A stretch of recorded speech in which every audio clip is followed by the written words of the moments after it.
A young woman in a quiet Maine coastal town just uncovered what decades of history tried to hide: an abandoned military truck buried deep in the woods, rusted and forgotten. But this was no ordinary relic. Inside, Serena Dalton found hidden dog tags, classified reports, and a link to her brother's death in the war. What began as a simple restoration project turned into a fight for truth that brought a veteran to tears, cleared a soldier's name, and proved that even an abandoned military truck can carry the power to change lives forever. This gripping real-life story will stay with you long after the last frame.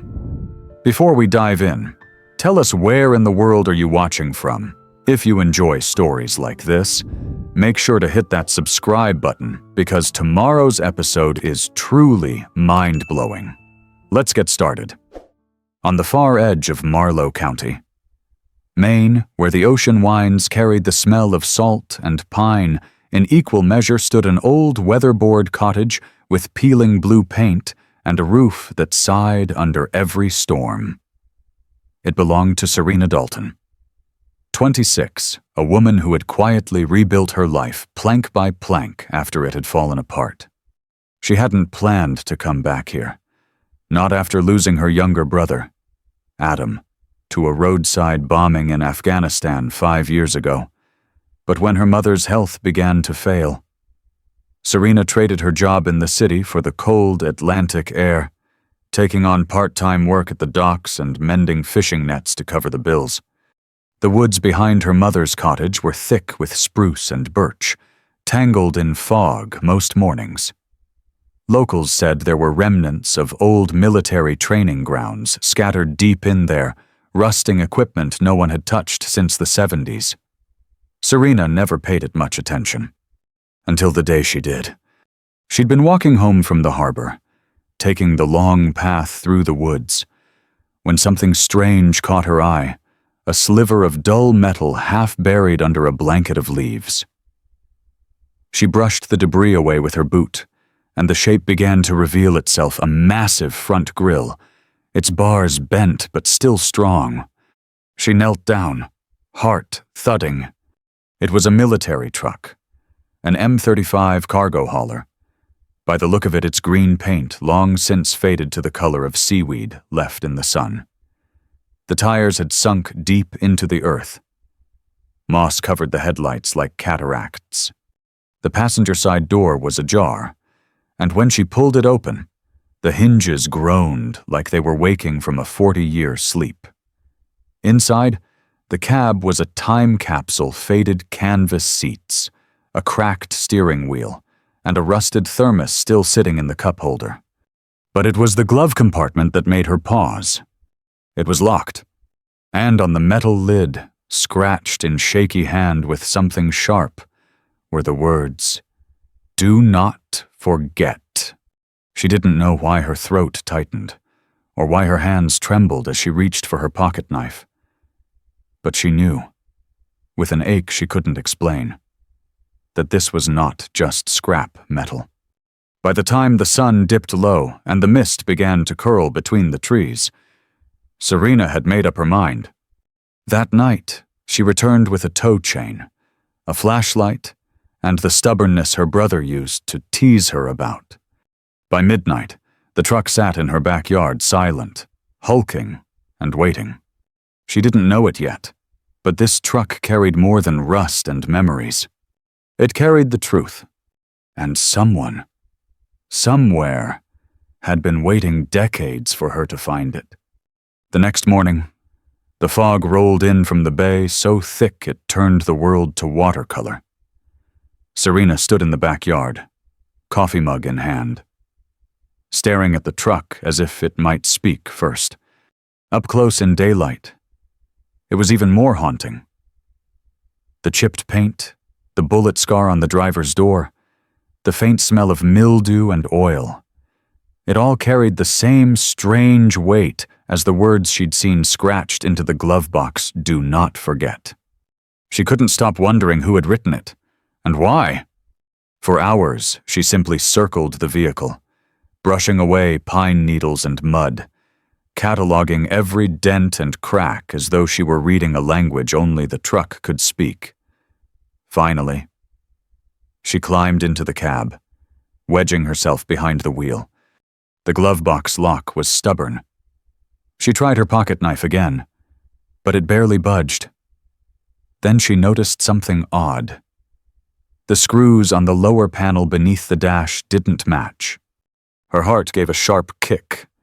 She fetched her toolbox, removed the panel, and there wedged in the dark cavity was a small, olive-drab satchel. It was stiff with age, smelling faintly of leather and smoke. Her fingers hesitated before opening it. Inside were 2 items, a tarnished set of military dog tags, and a flat waterproof pouch containing photographs. She slid the first picture into her hand and froze. A young soldier, maybe mid-20s, grinned at the camera from the driver's seat of this very truck. His uniform bore a name patch R.K. Mason. Standing beside him was another man, taller, wearing a cap with the same unit insignia. The second photo hit her harder. It showed the truck in a convoy, somewhere dry and foreign. In the background, plumes of smoke clawed at the sky. At the bottom of the pouch lay a folded sheet of paper, edges brittle. It was a field letter, never mailed. If you're reading this, it means we didn't make it back. Mason is innocent. They'll say otherwise, but don't believe them. He stayed so we could leave. Tell my sister. I'm sorry. Dalton. Serena's breath caught. Dalton. Her eyes darted back to the signature. The handwriting was rushed but familiar, too familiar. Her pulse pounded as she realized she'd seen that looping D in the margins of high school notebooks, on birthday cards, in the one postcard that had made it home from Kandahar. It was her brother's handwriting. She sank back against the seat, the letter trembling in her hands. Adam had died on active duty. They'd told her, a roadside bomb, a closed case. She'd never questioned it, not because she trusted the story, but because questioning it felt like opening a wound she couldn't survive. But this meant he had been here, with this truck, with someone named Mason, and it meant his last words weren't the official ones carved into a headstone. They were hidden in metal and moss, waiting for her. She didn't move for a long time. The morning fog lifted. The sun warmed her shoulders. But she stayed there, replaying every memory of Adam she could dredge up, how he used to tinker with her bike chain until it purred. How he'd call her short stack even when she outgrew him by an inch. How he never could stand injustice, even if it cost him. When she finally climbed out of the cab, the air felt different, charged, as if the truck had passed its burden onto her.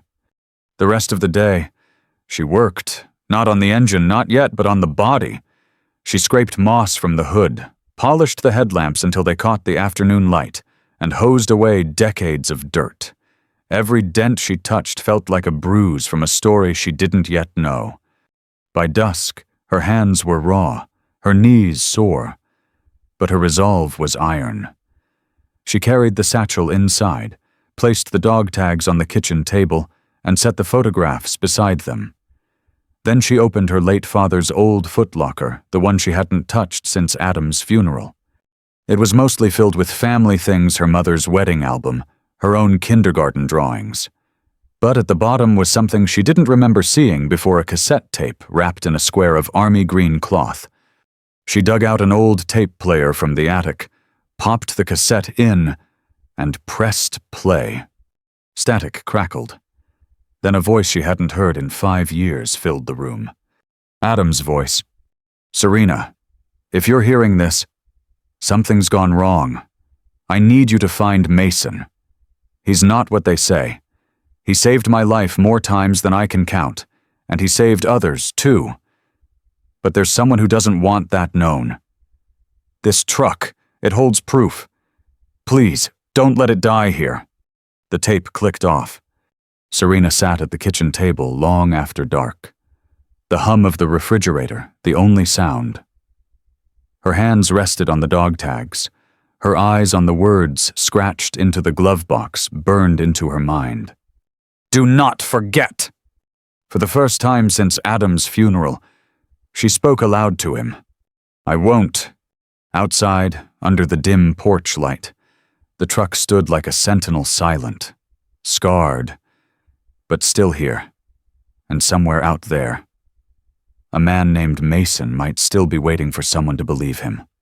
Serena intended to find him. It was 3 days later when Serena first saw the figure at the edge of her driveway. She'd been in the backyard, hunched under the hood of the military truck, tracing wires with greasy fingers, when movement in her periphery made her glance up. A tall man stood where the gravel met the road, leaning on a cane, his frame wiry but still straight. The brim of a weathered ball cap shadowed his face, but the dog tags around his neck caught the sunlight. Serena froze. The man took a slow step forward. His voice was rough, low like it hadn't been used in a long time. "You found her." It wasn't a question. Serena straightened, wiping her hands on a rag. "You mean the truck?" He nodded once. M35A2 3.5-ton cargo hauler. We called her Providence. His gaze swept over the patched paint, the cleaned headlights, the moss-free hood. Didn't think I'd ever see her again. "Who are you?" Serena asked, though in her gut she already knew. The man's eyes met hers, pale blue under the brim. "Robert Mason. But everyone called me Mace." Her breath hitched. "The name from the photographs. The name from Adam's letter." Mason took another step, and his gaze drifted past her toward the truck.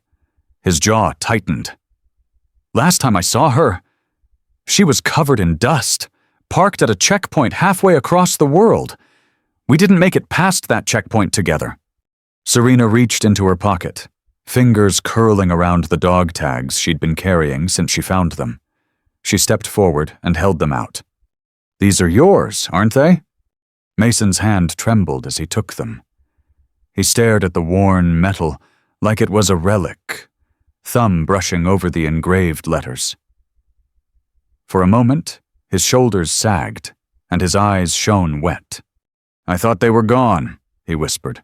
"Guess they wanted to find their way home." Serena's voice was careful. "I found them hidden behind the dash, along with some photos, and a letter from my brother." Mason's head snapped up. "Your brother?" "Adam Dalton." The name came out steadier than she expected.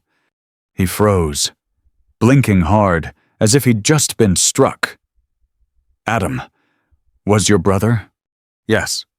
Mason stepped back, the cane slipping slightly in his grip.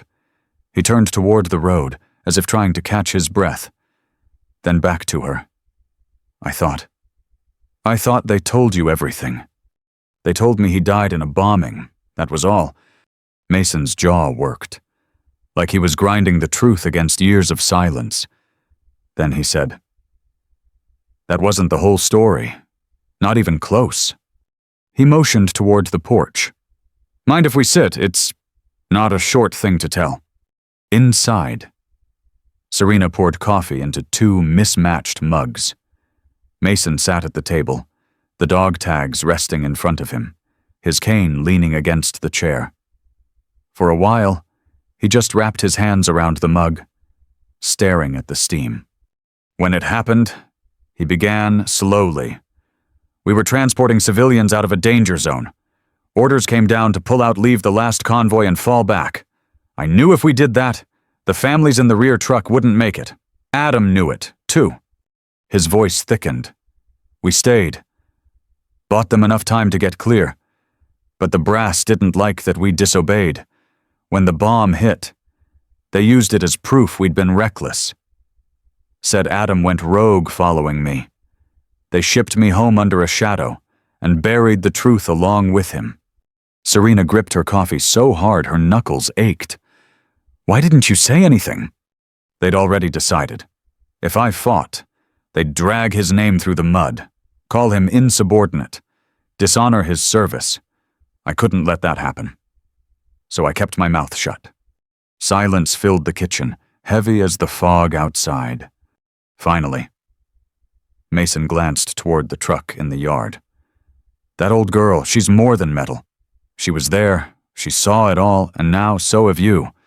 Serena leaned back, swallowing against the lump in her throat. I want to make it right. For Adam. For you. Mason's eyes softened, but there was a sadness behind them.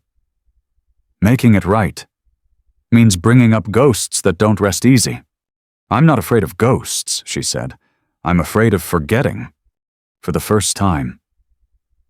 A small smile touched his face. He reached into the inside pocket of his jacket and pulled out a small, worn leather case. He slid it across the table. Inside was a metal silver star, its ribbon slightly frayed, its shine muted with time. They gave me this, he said, with the condition I stay quiet. I never felt I earned it. Adam did. I've been waiting years for someone I could give it to. Serena's throat tightened as she lifted the medal. I'll take it, but I'm not keeping it. Mason tilted his head. Then what will you do with it? I'm going to make sure it ends up where it should have been all along next to his name, where everyone can see it. For a moment, neither spoke. Just two people bound by loss, betrayal, and the stubborn hum of truth that refused to die. Mason finally broke the silence. If you mean that, there's someone you need to meet, a few old friends. We've been waiting a long time for someone like you. Serena glanced at the truck outside, its steel frame glowing faintly under the gray sky. When? Tomorrow, VFW Hall in town. She nodded. I'll be there. Mason rose, gripping his cane, his eyes lingering on the truck one last time before stepping into the mist. Serena stood in the doorway, watching until he disappeared down the road. The truck was still silent. But she could swear. It felt lighter now, like it knew the story had finally started moving again. The Veterans of Foreign Wars Hall in Marlow County was the kind of building you could drive past 100 times without noticing. Faded brick, chipped white trim, a flagpole that leaned just enough to make you nervous in the wind. On this cold afternoon, Serena parked her pickup out front, the military truck rumbling faithfully behind her on a tow trailer. The lot was half empty, but as soon as she stepped inside, the smell of burnt coffee and floor polish hit her, a smell that felt older than the walls. Mason was already there, standing by a bulletin board covered in yellowed flyers and curling photographs. He motioned her over. They're in the back room. Some of them haven't talked about that day in 40 years. She followed him down a short hallway into a small meeting room. 4 men and 1 woman sat around a folding table, paper cups in hand. Their uniforms were long gone, replaced by worn flannel and denim. But their eyes carried the same quiet watchfulness she'd seen in Mason's. When Mason introduced her, no one smiled. They simply nodded, as if they'd been expecting her for years. This is the one who found Providence, Mason said. And Adam's sister? The room went still. A man with deep creases in his face leaned forward. Your brother. He was the reason we made it out that night. Serena swallowed hard. I only know what Mason's told me, and what I found in the truck. Another veteran, a woman with cropped silver hair, slid a weathered notebook across the table. This was his. Adam gave it to me the day before the convoy left base. Told me if anything happened, I should hold on to it until the right person came along. I guess that's you. Serena opened it carefully. The first page stopped her cold. If no one tells the truth, this truck will. It remembers everything. She traced the handwriting Adams. Her chest tightened as she flipped through page after page of short entries, route numbers, weather notes, sketches of the truck's interior, and then, in bolder strokes, lists of names, civilians, soldiers, the living, the dead. "This," the silver-haired woman said, "is why they tried to bury us. These names didn't fit the report they wanted to write." Serena looked up. "What do you mean?" Mason answered. "Official record says the convoy lost 2 vehicles and 6 personnel. Adam's notebook shows we lost 1 vehicle and 2 civilians. The rest made it out alive. That doesn't match the story they sold to the press or the families." An older man at the far end of the table, quiet until now, leaned forward. It was politics. A deal was on the table. Our commanding officer needed the incident to look like a clean military failure, not a rescue mission gone off script. So they changed it. They called Mason insubordinate, and they left Adam's part out entirely. Serena gripped the notebook tighter. "So everyone thinks he just died in a bombing. No one knows he saved them." "They know," Mason said softly. "The ones who lived. They just didn't know how to fight the machine." The silver-haired woman reached into her bag and pulled out a small cloth bundle. "We've all been keeping pieces of that day. We thought, maybe you could put them together." Inside the bundle were objects that seemed ordinary, but hummed with meaning. A cracked watch stopped at 1746, a folded map with a coffee stain, a single key with B2 scratched into it, and a Polaroid of the truck parked at sunset. 2 silhouettes leaning against it, one of them unmistakably Adam. Serena's voice caught. "Where was this taken?" The older man looked away, half an hour before the ambush. She turned the Polaroid over. On the back, written in smudged ink, were 3 words, "Find the proof." Her heart kicked hard. "What proof?" The room exchanged glances. Mason spoke slowly. "We don't know, but if Adam wrote that, it's in the truck. And if it's still there after all these years, it's the last piece of the story." Serena felt the pull immediately, like the truck was calling her back, urging her to dig deeper. But before she could answer, the door to the meeting room creaked open. A man in a dark wool coat stepped inside. He wasn't one of them too polished, too stiff. His eyes scanned the room, landed on Serena, and lingered just long enough to make the hair rise on her neck. "You're Miss Dalton?" he asked. "Who's asking?" "Someone who suggests you stop looking for what's best left buried." His voice was calm, but the words carried a warning that cut colder than the winter air outside. No one spoke. Then Mason stood, planting his cane with a sharp crack on the floor. "She's not stopping. Not now, not ever." The man's gaze flicked to Mason, then back to Serena. "Just remember, you dig deep enough. You might not like what you find." He left without another word, the door slamming behind him. The room sat in silence, the only sound the hum of the old heater. Serena's hands curled into fists around Adam's notebook.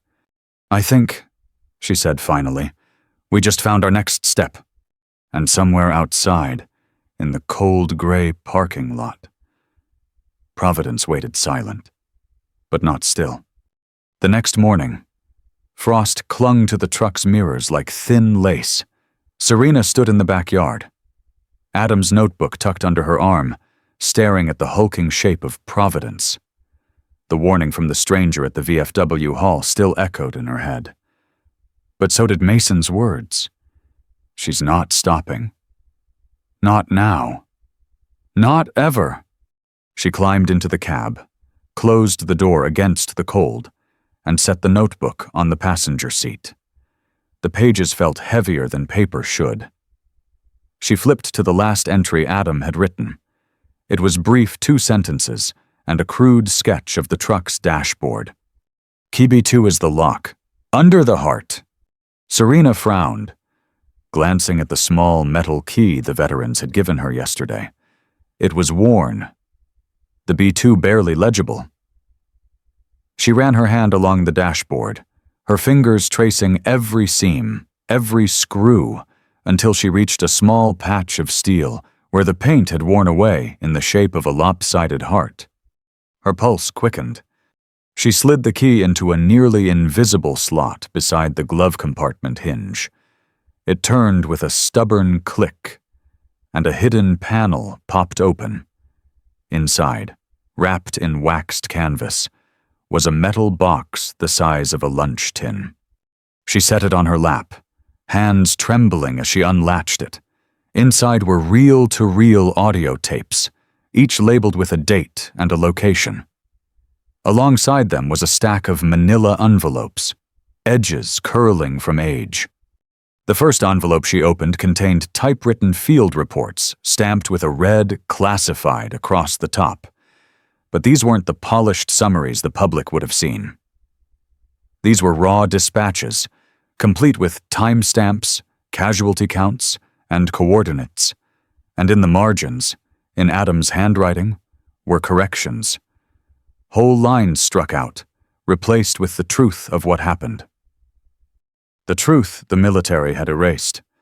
She flipped open another envelope and found photographs, grainy, black and white images of the convoy in the minutes before and after the ambush.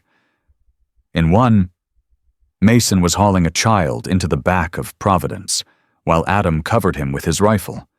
In another, civilians were being herded into a safe house, Adam standing guard at the door. Her throat tightened. She realized these weren't just keepsakes. This was the proof Adam had written about, the kind of proof that could clear Mason's name, restore her brother's honor, and expose the truth about what really happened that night. But she also knew this was the kind of proof people were willing to bury deep. She snapped the box shut and slid it under her arm. She needed help protecting it, and there was only one place to go. At the VFW hall, the veterans sat waiting as if they knew she'd be back. Mason's eyes landed on the box immediately. "You found it." "I think so," Serena said, setting it on the table and flipping the latch. She showed them the tapes, the reports, the photographs. The air in the room seemed to shift. The silver-haired woman picked up one of the tapes. "If these recordings are what I think they are, they're orders, unedited, from command, we could prove the pullout was deliberate and unnecessary. And that Adam stayed to save lives," Mason added. His voice was steady, but his hands weren't. The bearded veteran leaned back. This changes everything. We could take it to the press, to the archives, even to Congress if we have to." Serena hesitated. "That man from yesterday, he knew I was digging. If we do this, it's not just a story. We're going to be a problem for someone who's spent decades keeping this quiet." Mason gave a short, humorless laugh. "Then it's about time we were a problem." They spent the next hour cataloging everything, making copies of the documents, scanning the photos, and transferring the tapes to digital files. Serena's cabin became the temporary headquarters. Providence parked out back like a steel sentinel guarding their mission. Word began to spread. A local journalist, a woman named Clara Benton, got wind of what they'd found. She'd covered veteran issues for years and had a reputation for refusing to back down. When Serena met her at the cafe in town, Clara didn't waste time. "I want the story," she said. "All of it. But you need to understand, if I run this, it won't stay local. You'll have cameras on your lawn, you'll have lawyers calling, and you might have people trying to make sure your version never sees daylight."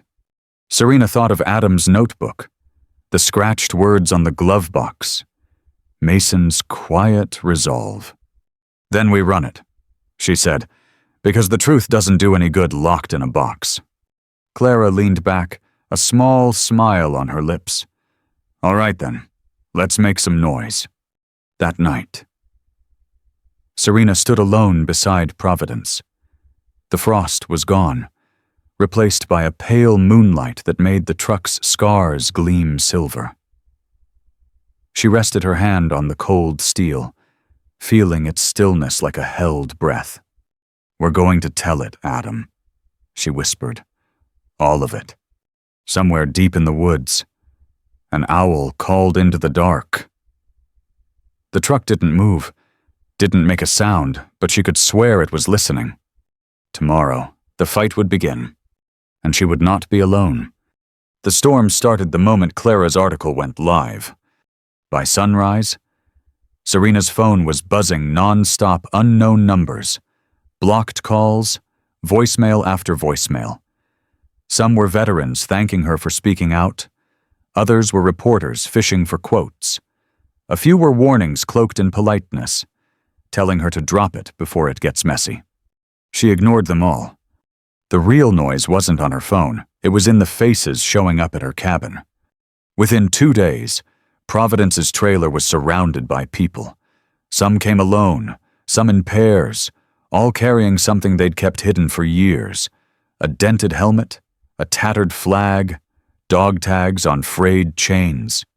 Each object came with a story, and each story carried the same theme we were told to forget.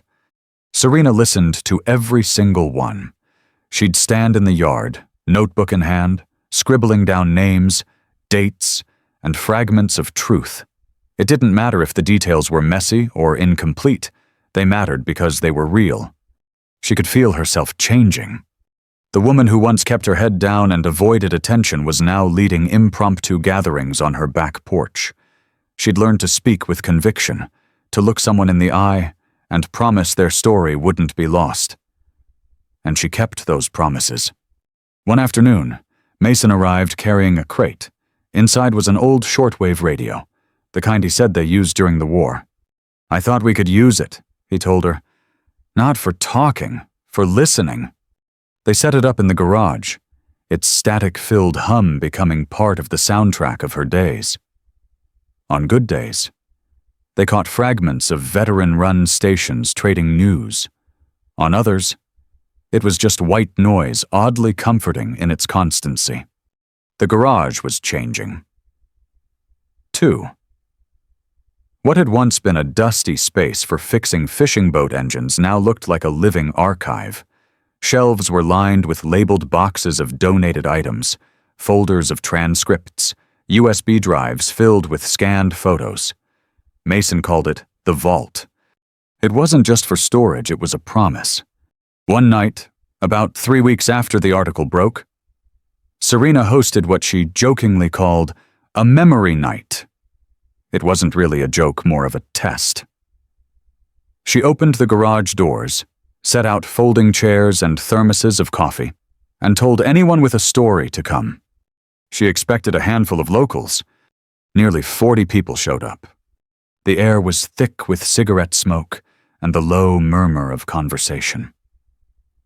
Some people spoke easily, their words tumbling out after years of silence. Others just sat and listened, holding their objects like lifelines. When it was Mason's turn, he didn't talk about the ambush or the politics. Instead, he told a story about Adam teaching a terrified kid how to drive Providence through a river crossing in the dark. He laughed in the telling, his eyes damp at the edges. When he finished, Serena realized the entire room was watching her. She didn't have a speech prepared. She didn't think she needed one. "I'm not a historian," she said, her voice steady. "I'm not a reporter. I'm not even sure I'm brave enough to be doing this. But I am stubborn enough, and I think that counts for something. Because every time someone tries to bury a story, I'm going to dig it back up. That's my job now. That's what Adam left me." The room was quiet for a beat, then the applause came. Not loud, but warm. The next morning, Serena found a package on her porch. No return address. Inside was a single Polaroid of a young woman in a police uniform, standing next to a 1981 Electra Glide motorcycle. On the back, in faded ink, "She died chasing the truth. Her bike's still in the impound lot. No one's touched it." Taped to the photo was a note. "You fixed the truck. Can you fix this?" Serena stared at it for a long time, the ocean wind rattling the windows. It struck her then this wasn't just about Adam anymore. It wasn't even just about Providence.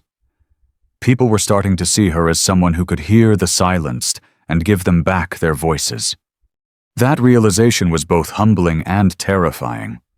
She turned the photo over again, her fingers brushing the faded image of the woman.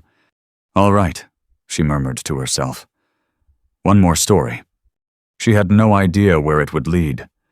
But she knew one thing for certain: she wasn't the same woman who had stumbled across Providence in the woods. That woman had been searching for a way to live with her brother's absence. This woman was building something out of rust, out of memory, out of the pieces people were too afraid to keep in the light. And she was just getting started. Spring came slow to Marlowe County.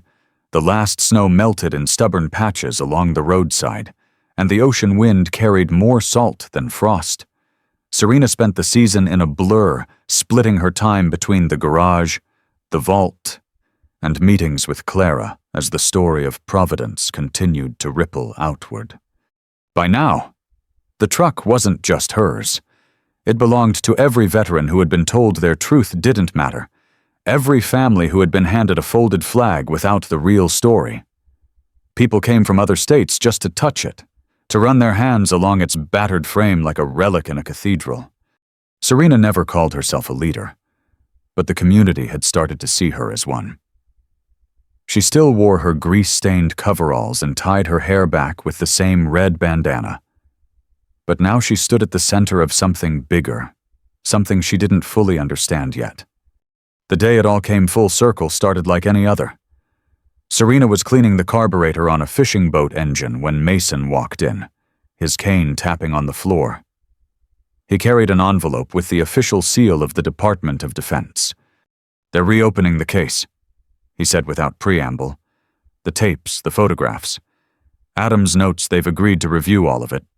Serena's heart jolted. "That's good news, right?" Mason gave a cautious nod. "It's the first crack in the wall I've seen in 40 years. But it's not done yet." She took the envelope, turning it over in her hands. "What do they need from me?" "They want you to testify, in person." The words landed heavy. Serena had stood in front of dozens of people at memory nights. But this was different. This was official, recorded, the kind of moment that could either set the truth free or bury it deeper. She nodded slowly. "Then I'll do it." 2 weeks later, Serena found herself walking into a government building in Augusta, Maine. The hearing room was cold, all glass and steel, with a long table at the front where the review panel sat. Clara was in the gallery with a notepad, Mason at her side, his expression a mixture of pride and something like fear. When Serena was sworn in, her palms were damp, but her voice didn't shake. She told them everything: how she found the truck, the letter from Adam, the tapes, the hidden panel. She read aloud from Adam's notebook, her voice catching only once. When she finished, there was a long silence.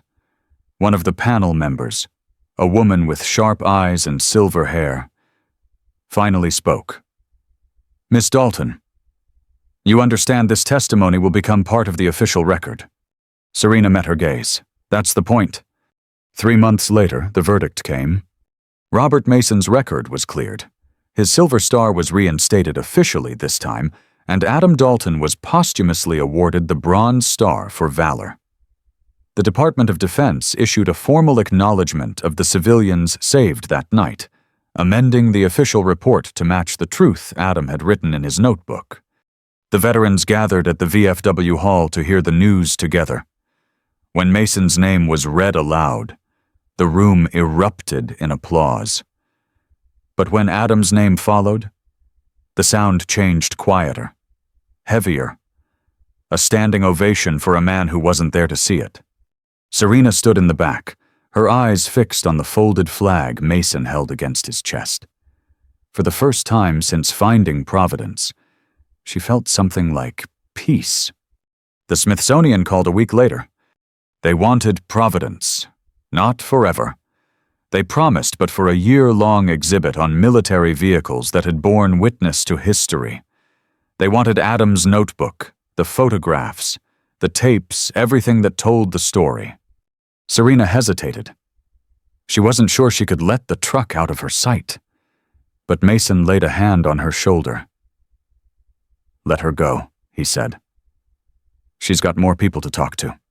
The day Providence left, half the town showed up to watch.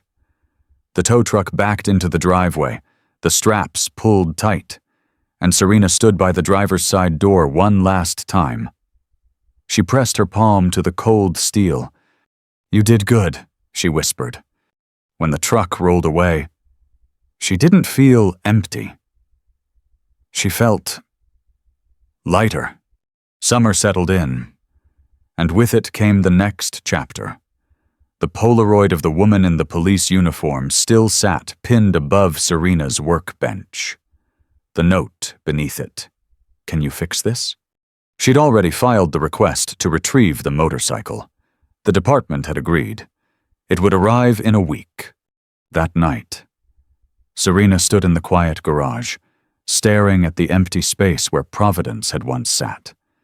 She could almost hear Adam's voice, teasing her for taking on another impossible project. She smiled to herself, because this was the truth she'd learned: some things can't be fixed. Some losses never go away. But remembering that changes everything. 2 months later, Serena visited the Smithsonian. She stood in a wide, sunlit gallery, surrounded by artifacts of war and survival.